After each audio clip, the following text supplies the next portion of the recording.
8月初一推出少年族群的心理健康支持方案，近2礼拜以来有真侪人来预约。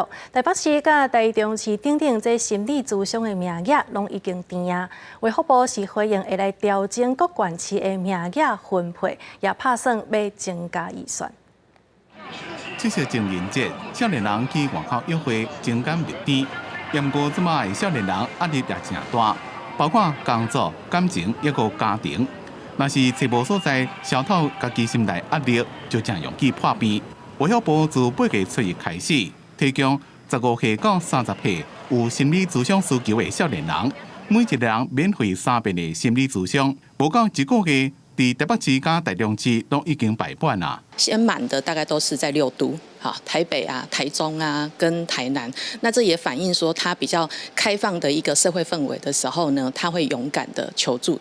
那当然，后续因为这几个县市开始哈，我想陆陆续续有一些县市，他们大概经费都会用尽啦。专家讲，免费3遍的咨商，并无法度解决少年人所有的问题，主要是让少年人了解家己的状态，找到正确的资源来帮助家己。家长或者是身躯边的人，应该予因肯定加鼓励。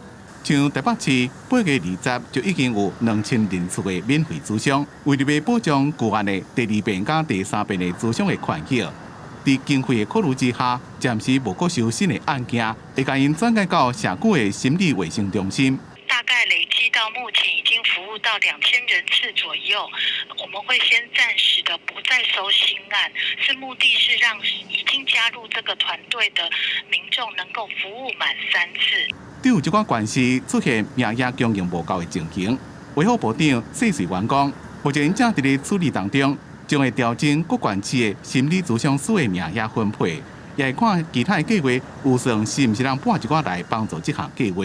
记者综合报道。